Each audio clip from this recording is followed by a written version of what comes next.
اللہم ربی یسر ولا تعسر وتمم بالخیر وبک نستعین یا اللہ یا فتاح اللہم ربی یسر ولا تعسر وتمم بالخیر وبک نستعین یا اللہ یا علیم ربی یسر ولا تعسر وتمم بالخیر وبک نستعین یا اللہ یا علیم ساحل یا الہی کل صعب بحرمتی سید الابرار ساحل فساحل بسم اللہ الرحمن الرحیم۔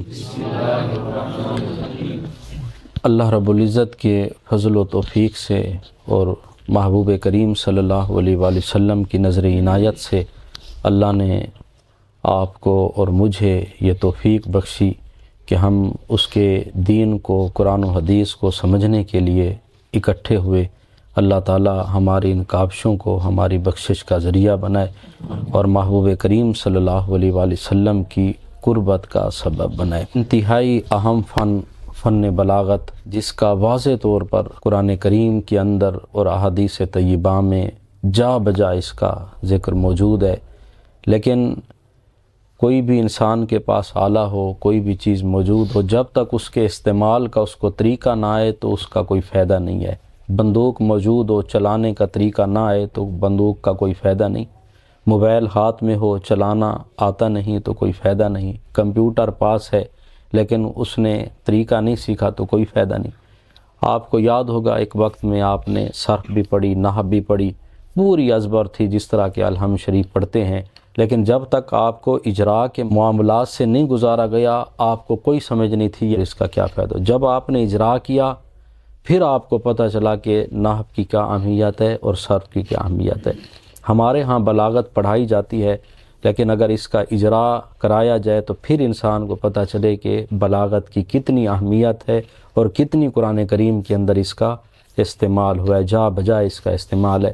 تو ہم مد نظر رکھیں گے دروس البلاغہ کو، اسی کو مد نظر رکھ کے ہم انشاءاللہ بلاغت کا اجراء شروع کرتے ہیں۔ طریقہ کار یہ ہوگا کہ سب سے پہلے ہم جو بھی جملہ ہوگا اس کی ہم ترکیب نحوی کریں گے۔ سب سے پہلے اس کی ترکیب نحوی ہوگی۔ ترکیب نحوی کے بعد پھر جو اجزائے جملہ ہیں، جملے کے اجزاء ہیں، ان پر فردر بحث ہوگی۔ جس طرح آپ نے نحو میں پڑھا زید قائم، تو زید پر علیحدہ بحث کہ مفرد ہے یا مرکب ہے، معرفہ ہے یا نکرہ ہے، یہ ساری باتیں ہوتی تھی۔ ہم مفردات کو پہلے لیں گے اور اس کے بعد پھر ہم آ جائیں گے جملے پر، پورے جملے پر بحث ہوگی۔ پھر تیسری بحث ہوگی کہ چند جملوں کو ملا کر ہم نے پھر اس پہ بحث کرنی ہے۔ یہ طریقہ کار ہوگا۔ پہلا اجزائے جملہ، اس کے بعد مکمل جملہ، اس کے بعد چند جملوں کو ملا کر پھر ہم اس پر بحث کریں گے۔ اجزائے جملہ پر ہم 5 سوال کریں گے اور مکمل جملے پر بھی 5 سوال ہوں گے، اور اسی طرح چند جو جملوں کو ملایا جائے گا اس پر بھی چند سوال ہو جائیں گے۔ یہ آپ سکرین پہ دیکھیں تھوڑا سا۔ سب سے پہلے آپ علم معانی کی تعریف کو دیکھ لیں۔ علم معانی وہ علم ہے جس کی وجہ سے عربی لفظ کے وہ احوال معلوم ہوتے ہیں جن احوال کی وجہ سے لفظ مقتضی الحال کے مطابق ہو جاتا ہے۔ یہ علم معانی کی تعریف ہے۔ اس میں ہم نے عربی لفظ کے احوال پڑھنے ہیں اور عربی لفظ کے وہ احوال جو ہمیں بتائیں گے کہ کلام موقع محل کے مطابق کیسے ہوتا ہے۔ تو عربی لفظ کے احوال میں 3 چیزیں داخل ہیں۔ عربی لفظ کے احوال میں 3 چیزیں داخل ہیں۔ پہلا حال ہے اجزائے جملہ کے احوال، پہلا حال ہے اجزائے جملہ، دوسرا ہے ایک مکمل جملہ کے احوال، اور تیسرا ہے متعدد جملوں کے احوال۔ مثال آپ کو دے دوں، یہاں نہیں ہے، مثال بتا رہا ہوں۔ هو اللہ احد، هو اللہ احد، ہوا ایک جز، اللہ دوسری جز، احد تیسری جز، یہ ہیں اجزائے جملہ، یعنی 3 چیزوں سے مل کر یہ ایک مکمل جملہ بن رہا ہے۔ هو اللہ احد، ہوا ایک، اللہ 2 احد تین، یہ تینوں ملے تو ایک جملہ بنا، تو اجزائے جملہ ہوا، اجزائے جملہ اللہ، اجزائے جملہ احد، مکمل جملہ کیا بنے گا؟ هو اللہ احد۔ اچھا، اب ہم نے متعدد جملوں کو دیکھنا ہے، اس کے ساتھ اگلا جملہ ملا لیں، اللہ الصمد، اللہ ایک جز، صمد دوسری جز، یہ دو جزیں، اللہ الصمد یہ مکمل جملہ ہو گیا۔ اب اللہ الصمد کو هو اللہ احد کے ساتھ ملائیں تو یہ متعدد جملے ہو گئے۔ اب ہم نے دیکھنا ہے کہ درمیان میں فصل ہے یا وصل ہے، ترک عطف ہے یا عطف لایا گیا ہے، حروف عطف میں سے کون سا ہے یا موجود نہیں ہے، تو وجہ کیا ہے، یہ متعدد جملوں کے حوال میں آ جائے گا۔ آج ہم سب سے پہلے اجزائے جملہ کو دیکھ رہے ہیں۔ آپ دیکھیں اجزائے جملہ کے اندر مسند، مسند الیہ، متعلقات فعل، یہ تین چیزیں آ جائیں گی، مسند، مسند الیہ، متعلقات فعل۔ اب هو اللہ احد میں ہوا مسند الیہ، پھر اللہ احد، اللہ پھر مسند الیہ، احد پھر مسند، مسند مسند الیہ مل کر یہ جملہ بن کے پھر خبر بنے گی ہوا کی۔ تو پھر ہم نے اسناد کو بھی دیکھنا ہے، اسناد حقیقی ہے یا اسناد مجازی ہے، یعنی هو اللہ احد میں اللہ احد، احد کی جو نسبت اللہ کی طرف ہو رہی ہے وہ اسناد حقیقی ہے یا مجازی ہے؟ اگر حقیقی ہے تو پھر حقیقت کی کون سی قسم ہے؟ حقیقت عقلیہ کی چار اقسام میں سے کون سی قسم ہے؟ اگر مجاز ہے تو پھر مجاز عقلیہ کی کون سی قسم ہے؟ یعنی مسند اور مسند الیہ دونوں اپنے حقیقی معنی میں ہیں، یا مسند اور مسند الیہ دونوں اپنے مجازی معنی میں ہیں، یا مسند حقیقی معنی میں ہے، مسند الیہ مجازی معنی میں ہے، یا مسند مجازی معنی میں ہے، مسند الیہ حقیقی معنی میں ہے۔ ہم نے یہ ساری چیزیں اسناد میں بھی دیکھنی ہے۔ تو اجزائے جملہ میں مسند، مسند الیہ اور متعلقات فعل، متعلقات فعل جو آپ نے پڑھا تھا باب الاطلاق و تقیید میں، یعنی کلام مطلق ذکر کیا گیا یا مقید، یعنی کچھ اضافی چیزیں بھی ذکر کی گئی ہیں، چونکہ جملہ تو مکمل ہو جاتا ہے فعل اور فاعل سے، بساؤ کا جملے کے اندر اضافی چیزیں بھی آ جاتی ہیں جن کو متعلقات فعل کہا جاتا ہے، جس طرح کہ وما خلقنا السماوات والارض وما بینہما لاعبین، اگر لاعبین اس کو نکال دے تو جملہ بے فائدہ ہو جائے گا، معنی یہ ہوگا کہ آسمانوں اور زمینوں کو ہم نے پیدا نہیں کیا، حالانکہ پیدا کرنے والا تو اللہ ہے۔ تو لاعبین جب یہ متعلق فعل جب ساتھ لگائیں گے تب سمجھ آئے گا کہ جملہ بے فائدہ نہیں ہے، بے مقصد نہیں ہے، اس کا بھی کوئی نہ کوئی مقصد ہے۔ لاعبین لگے گا تو جملہ تامہ بنے گا، وگرنہ تو جملہ مکمل ہی نہیں ہے۔ تو یہ آ جائیں گے متعلقات فعل میں۔ تو ہم اجزائے جملہ میں سے جو پڑھنا ہے ہم نے سب سے پہلے معرفہ یا نکرہ، یہ معرفہ اور نکرہ کی بحث میں آپ کا پورا باب التعریف و تنکیر کی دہرائی ہوگی۔ پھر ہے کہ ذکر ہے یا حذف، یعنی کلام مذکور ہے یا معذوف، اس میں الباب الثانی فی ذکر والحذف پورا اس کی دہرائی ہو جائے گی۔ اور جب پوچھیں گے مقدم ہے یا مؤخر ہے، اس میں باب التقدیم و تاخیر کی پوری دہرائی ہو جائے گی، کلام مقدم ہے یا مؤخر ہے۔ تو یہ تین سوالات، اس سے پہلے جو مقدمے کے سوال ہیں وہ بھی اس میں آئیں گے کہ کلمہ ہے یا کلام ہے۔ تو کلام بنتا ہے دو رکنوں سے، محکوم علیہ اور محکوم بھی، دونوں سے مل کر ایک جملہ بنتا ہے۔ اگر دو رکن موجود ہیں تو کہیں گے کلام ہے، اگر دو رکن موجود نہیں ہے تو کہیں گے کلمہ ہے۔ تو کلمہ ہو تو پھر یہ تین سوال ہوں گے۔ پہلا، اس سے پہلے ایک سوال ہوگا کلمہ فصیح ہے یا غیر فصیح ہے، اس میں ہم دیکھیں گے فساد کی جو شرطیں تھیں، کلام کے اندر تنافر حروف نہ ہو، مخالفت القیاس نہ ہو، غرابت نہ ہو۔ جب یہ تین چیزیں نہ ہوں تو کہہ دیں گے کلمہ فصیح ہے، اگر ان میں سے کوئی ایک چیز آ رہی ہے تو کہہ دیں گے کلمہ غیر فصیح۔ تو قرآن کا تو ایک ایک کلمہ فصیح ہے، ایک ایک جملہ فصیح ہے۔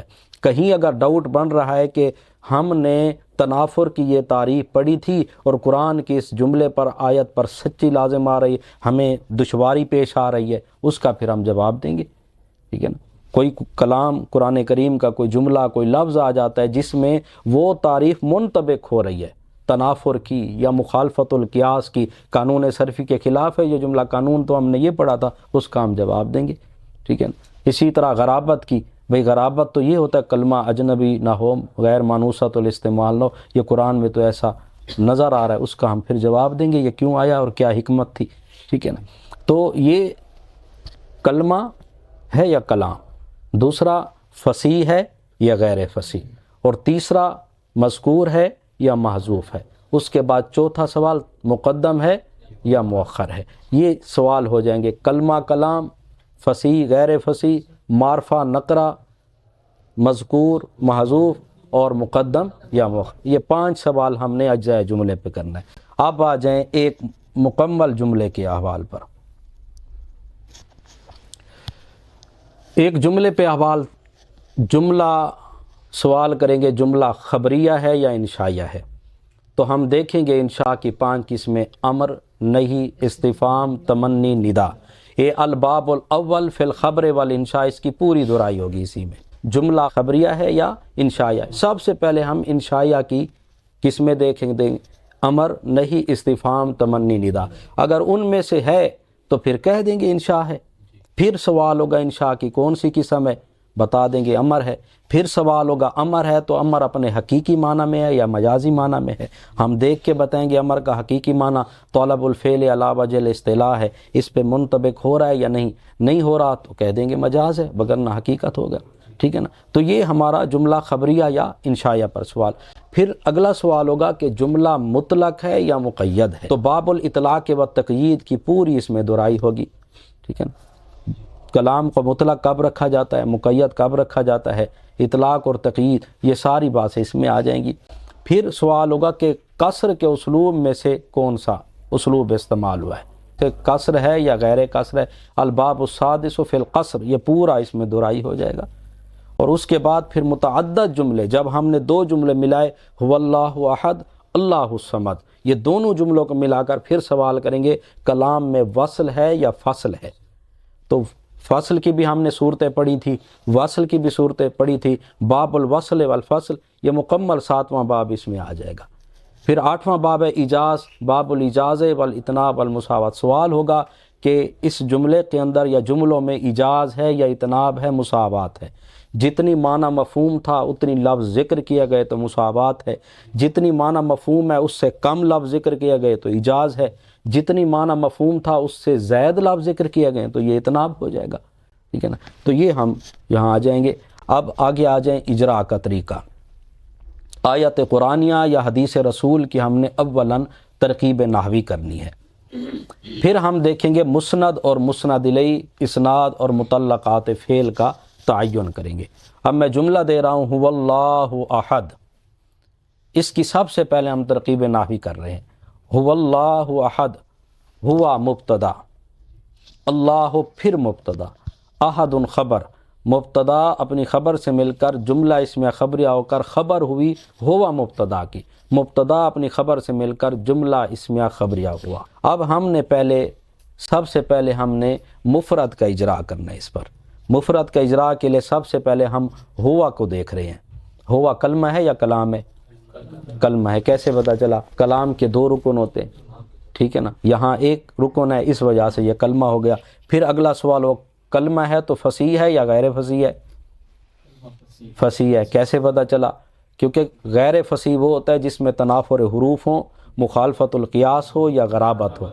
تنافر حروف کہتے حروف کا ایک دوسرے سے نفرت کرنا، یہاں ہے ہی ایک حرف، حروف ہے نہیں، تنافر حروف نہ ہوا۔ مخالفت القیاس کہتے ہیں قانون صرفی کے لفظ مخالف ہو، یہاں قانون صرفی کے مخالف ہے ہی نہیں، لہذا مخالفت القیاس بھی نہ ہوا۔ غرابت کہتے کلمہ اپنے معنی کو ظاہر کرنے والا نہ ہو، یہ تو اس میں ضمیر ہے، ضمیر غیب کی ہے، اب یہ معنی کو ظاہر کر رہی ہے، یہ غیب کے لیے آتی ہے، تو یہ اس میں غرابت بھی نہیں، نہ تنافر حروف ہے، نہ مخالفت القیاس ہے، نہ غرابت ہے، لہٰذا کیا ہوا؟ کلمہ فصیح ہوا۔ کیا ہے؟ کلمہ فصیح ہے۔ اب یہ کلمہ معرفہ ہے یا نکرہ ہے؟ معرفہ ہے۔ کلمہ کیا ہے؟ معرفہ ہے۔ کیسے آپ کو پتہ چلا؟ معرفہ کی 7 اقسام میں، ٹھیک ہے، اس میں ضمیر، اس میں علم، اس میں اشارات، موصولات ہیں، یہ جتنی بھی ہم نے پڑھی ہیں، یہ ساری جو معرفہ کی اقسام ہیں ان میں سے ایک قسم اس میں ضمیر بھی ہے، لہذا یہ معرفہ۔ تو معرفہ کی کون سی قسم ہے؟ اس میں ضمیر ہے۔ معرفہ کی کون سی قسم ہے؟ اس میں ضمیر ہے۔ اس میں ضمیر کلام کے اندر اس میں ضمیر کو کیوں لایا جاتا ہے؟ کیونکہ مقام یا تو تکلم کا ہوتا ہے یا خطاب کا ہوتا ہے یا غیر۔ یہ مقصد اصلی جو آپ نے پڑھا تھا ضمیروں کو لانے کا، ضمیر کا مقصد اصلی کیا ہوتا ہے؟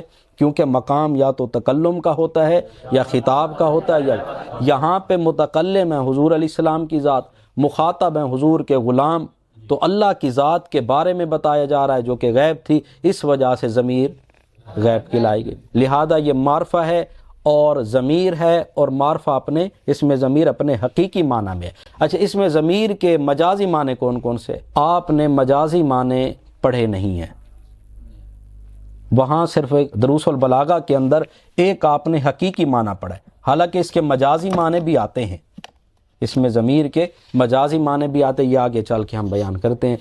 تو یہاں پہ دروس البلاغہ میں آپ نے صرف حقیقی معنی پڑھا، کیونکہ مقام تکلم کا ہے یا خطاب کا ہے یا غیبت کا ہے، چونکہ ہوا میں مقام جو ہے غیبت کا تھا، اس لیے ہوا جو ہے اپنے حقیقی معنی میں، ضمیر کیا ہے؟ حقیقی معنی میں۔ پھر اس پر دوسرا ہم نے سوال کرنا تھا، مقدم ہے یا مؤخر ہے؟ ہم نے پڑھا تھا باب التقدیم و تاخیر کے اندر، تقدیم اور تاخیر کا ضابطہ یہ ہے کہ کلام فی نفس ہی نہ مقدم ہو سکتا ہے نہ مؤخر ہو سکتا ہے۔ اگر مقدم ہوگا تو وہ کسی نقطے کی وجہ سے، اگر متاخر ہوگا تو کسی نقطے کی وجہ سے۔ تو تقدیم کے جو ہم نے نکات پڑھے تھے، پہلا نقطہ کیا تھا؟ متاخر کی طرف شوق دلانا مقصود ہوتا ہے۔ کیا ہوتا ہے؟ متاخر کی طرف شوق دلانا۔ والذی حارت البریۃ فی حیوان مستحدث من جماد، یہ پورا پڑھا تھا نا۔ اور دوسرا کیا تھا؟ جلدی خوش کرنا یا جلدی پریشان کرنا مقصود ہوتا ہے۔ العفو عن کا صادر بہ الامر، تو عفو کو مقدم کیا گیا، جلدی خوش کرنا مقصود تھا۔ یا پھر جلدی پریشان کرنا ہوتا ہے القصاص حکم بہ القاضی، قصاص کا فیصلہ ہوا، القصاص جو ہی ذکر کیا اگلا پریشان ہو گیا کہ معاملہ پریشان کن ہے۔ اس کے بعد انکار اور تعجب کا دار و مدار جو ہے وہ مقدم ہوا کرتا ہے، اس طرح کے ابعد طول التجرباتی تنخدی بہذی ذخارو، کیا لمبے تجربے کے بعد تو نے ان چمکتی ہوئی چیزوں سے دھوکہ کھا لیا۔ اب اس کو تعجب تھا اس کے لمبے تجربے پہ، لمبا تجربہ بھی تھا پھر بھی دھوکہ کھا لیا، تو جو تعجب کا مقام تھا اس کو مقدم کر دیا ابعد طول التجرباتی۔ پہلے عام کو، پھر خاص کو، پھر خاص کو ذکر کرنا، جس طرح کہ حاذ الکلام صحیح فصیح بلیغ، صحیح پہلے آیا، فصیح بعد میں آیا، بلیغ آخر کے اندر آیا۔ پھر ترتیب وجودی کی رعایت کرنا مقصود ہوتا ہے۔ لا تأخذہ سینۃ ولا نوم، اللہ کو نہ اونگ آتی ہے نہ نیند آتی ہے، چونکہ نیند سے پہلے اونگ آتی ہے، اس لیے قرآن نے سینہ کو مقدم کیا، نوم کو مؤخر کر دیا۔ یا پھر عموم سلب یا سلب عموم پر صراحت مقصود ہوتی ہے، جس طرح کہ کل ذالک لم یکن، کلو عموم کے لفظ پہلے، لم یکن نفی کے لفظ بعد میں، لم یکن کل ذالک، لم یکن میں نفی کے لفظ پہلے ہیں اور عموم کے لفظ بعد میں ہیں۔ یا پھر تقویت حکم مقصود ہوتا ہے جس وقت خبر جو ہے وہ فعل ہو، جس طرح کہ الہلال ظاہرہ، چاند جو ہے وہ ظاہر ہو چکا ہے، تو یہاں پہ الہلال کو مقدم کیا، کیا مقصود تھا؟ تقویت حکم تھا۔ یا پھر تخصیص مقصود ہوتی ہے، جس طرح کہ ایاک نعبد، ایاک کو مقدم کیا نعبد پر، یہاں تخصیص مقصود ہے کہ تیری ہی ہم عبادت کرتے ہیں۔ جب ترجمہ ہوتا ہے یہ ہی کہاں سے آ گیا؟ یہ اسی بلاغت کی روح سے آیا، ایاک کو مقدم کیا۔ اگر ہوتا نعبدو کا معنی یہی بنتا ہم تیری عبادت کرتے ہیں، جب بنا ایاک نعبدو پھر معنی ہوگا تیری ہی عبادت کرتے ہیں۔ یہ تخصیص والا معنی تقدیم کی وجہ سے پیدا ہوا۔ پھر وزن یا سجا پر محافظت مقصود ہوتی ہے، جس طرح کہ خذوہ فغلوا ثم الجحیم صلوا ثم فی سلسلۃ ذرعها 70 ذراعا فاسلکوا۔ تو تقدیم کے اسباب بیان ہوئے، تاخیر کے نہیں بیان ہوئے تھے، کیونکہ یہاں پہ ایک دوسرے کو یہ دونوں لازم ملزوم ہیں۔ اب ہم پوچھتے ہیں ہوا مقدم ہے یا مؤخر ہے؟ مقدم ہے۔ تقدیم کی وجہ کیا ہے؟ جی متاخر کی طرف، یہ ضمیر شان ہے، ضمیر شان ہے، چونکہ ضمیر کا قاعدہ یہ ہے کہ مرجع لفظاً معنن یا حکماً تین میں سے کوئی لحاظ سے مقدم ہو۔ یہاں پہ مرجع نہ لفظاً مقدم، نہ معنن مقدم، نہ حکماً مقدم۔ جب یہ تینوں نہیں ہیں تو پھر یہ اپنے اصلی معنی میں نہ ہوا، تو ہوا یہ ضمیر شان ہے، ضمیر شان کا مطلب یہ ہوتا ہے کہ وہ ضمیر جس کا پیچھے مرجع تو مذکور نہ ہو لیکن آگے والا جملہ جو ہے وہ مکمل اسی کی تفسیر ہو، تو ہوا اسی کی طرف لوٹ رہا ہو، یعنی وہ ضمیر شان جو ہے اپنے مرجع کی طرف نہیں لوٹتی، وہ آنے والے جملے کی طرف لوٹتی ہے جو پوری اس کی تفسیر بیان کر رہا ہوتا ہے۔ تو هو اللہ احد میں اللہ احد یہ ہوا کی تفسیر بیان کر رہا ہے۔ ضمیر قصہ میں کیا ہوتا ہے کہ اس کا مرجع تو پیچھے مذکور نہیں ہوتا لیکن آنے والا جملہ جو ہے وہ قصہ یا حکایت یا واقعہ بیان کر رہا ہوتا ہے۔ ضمیر قصہ کی بھی مثالیں ہم قرآن سے پڑھیں گے آگے۔ تو ضمیر شان بھی اور ضمیر قصہ بھی۔ اب یہ بتائیں کہ یہاں پہ ہوا کس معنی میں آیا ہے؟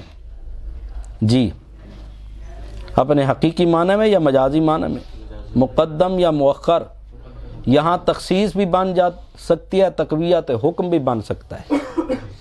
تخصیص یہ کہ وہی ہی ایک ہے، وہی اللہ ایک ہے، یعنی اللہ ہی ایک ہے، اس میں تخصیص والا معنی آ گیا۔ ہوا کو مقدم کیا گیا تخصیص کے لیے، جس طرح کہ ایاک نعبد میں ایاک کو مقدم کیا گیا تخصیص کے لیے، تو یہاں بھی مقدم کیا گیا تخصیص کے لیے۔ دلیل ہمارے پاس قرآن کریم کی آ گئی نا کہ بھئی کبھی کبھی کلام کو مقدم کیا جاتا ہے تخصیص کے لیے۔ بھئی اس پر آپ کے پاس دلیل کیا ہے؟ قرآن کی آیت ہے ایاک نعبد، ٹھیک ہے نا، ایاک نعبد، یہاں پہ ایاک مقدم ہے اور یہ تخصیص والا معنی ہو رہا ہے۔ اور تقویت حکم بھی ہو سکتا ہے، حکم کو پختہ کرنے کے لیے۔ پھر سوال ہوگا وہاں تو شرط ہے کہ فعل ہو، ٹھیک ہے نا۔ تو اسناد جو ہے یہ تکرار اسناد بھی کبھی کبھی تقویت حکم کا فائدہ دیتا ہے۔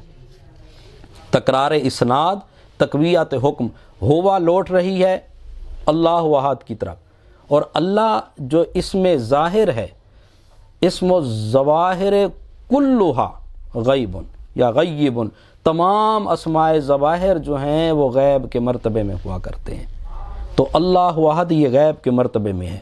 تو ہوا ضمیر پھر دوبارہ ضمیر، یہ تکرار اسناد کی وجہ سے تقویت حکم بھی ہو رہا ہے۔ تو ہوا کو مقدم کیا گیا یا تو تخصیص ہے یا پھر تقویت حکم ہے، تخصیص ہے یا پھر تقویت حکم ہے۔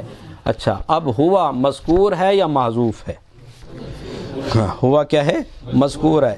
تو اب الباب الثانی فی ذکر والحذف پورا آ جائے گا۔ ذکر کے اسباب کتنے اور کون کون سے ہیں؟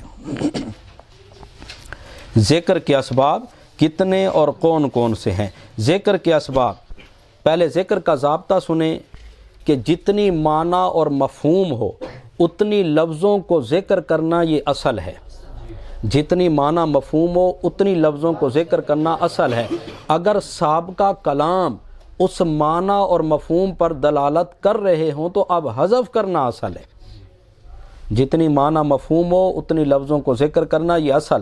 اگر سابقہ کلام اس معنی اور مفہوم پر دلالت کر رہے ہوں تو اب حذف کرنا اصل ہے، لیکن کبھی کبھی اس ضابطے کے خلاف بھی ہو جاتا ہے۔ سابقہ کلام دلالت کر رہا تھا، مقام تقاضا کرتا ہے کہ یہاں پہ حذف ہو، لیکن ذکر کیا جاتا ہے۔ جتنی معنی اور مفہوم کے لیے ہمیں لفظوں کی ضرورت تھی لیکن وہ لفظ قرآن میں بسا اوقات مذکور نہیں ہوتے تو وہاں وہ حذف ہوتا ہے۔ تو اگر ذکر ہوگا اس ضابطے کے خلاف اگر کلام ہوگا تو پھر کوئی نہ کوئی نقطہ موجود ہوگا۔ ذکر کے مدرجہ ذیل نکات ہیں، زیادہ پختگی اور زیادہ وضاحت مقصود ہے۔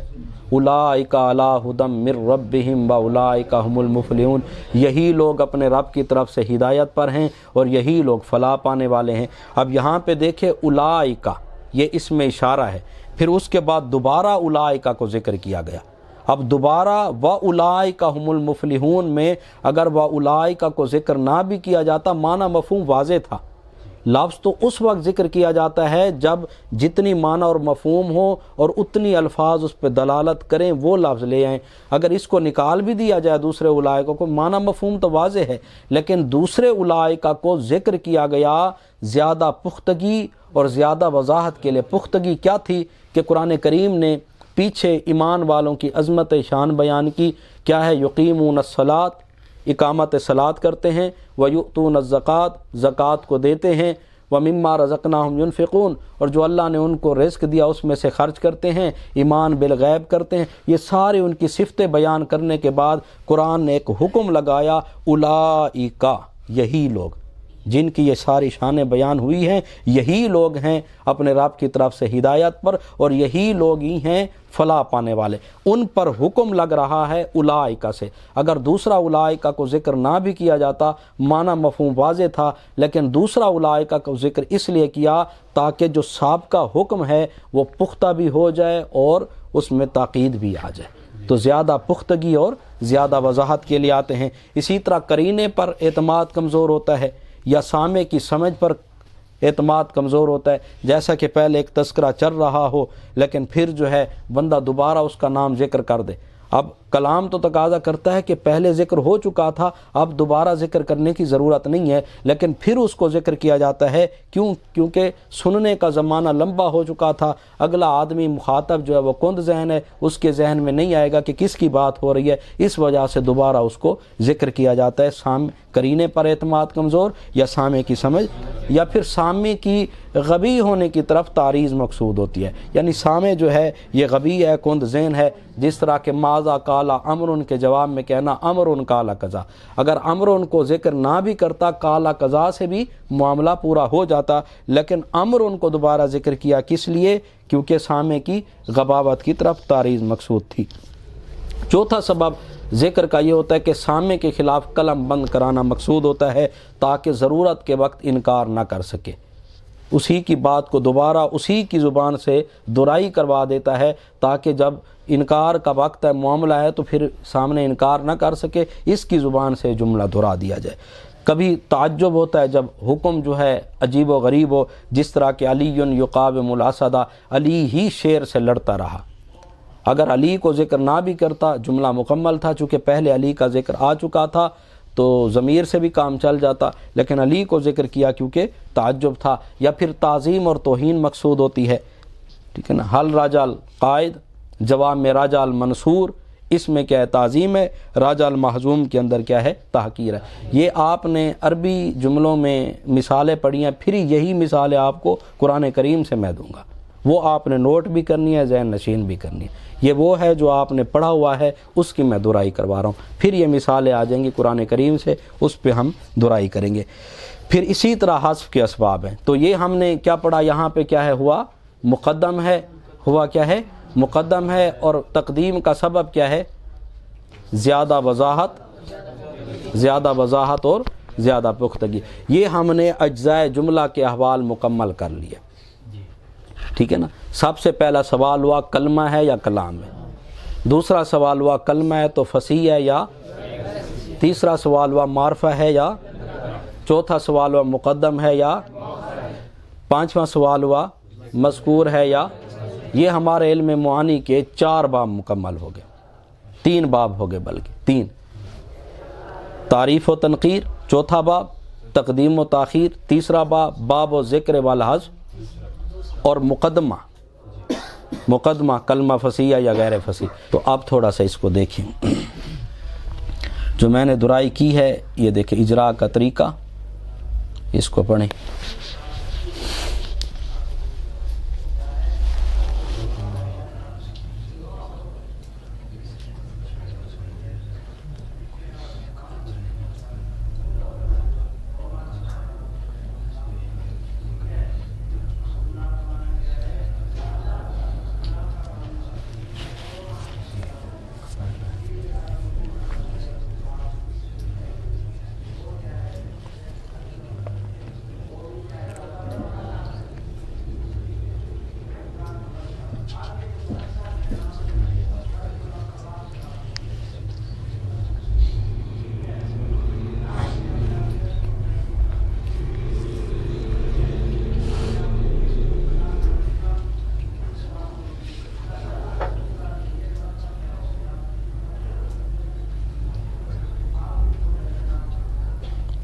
ٹھیک ہے نا، آج صرف ہوا پہ ہی مقدم، اس کے بعد پھر اللہ پہ، پھر اسی طرح احد ان پہ کریں گے۔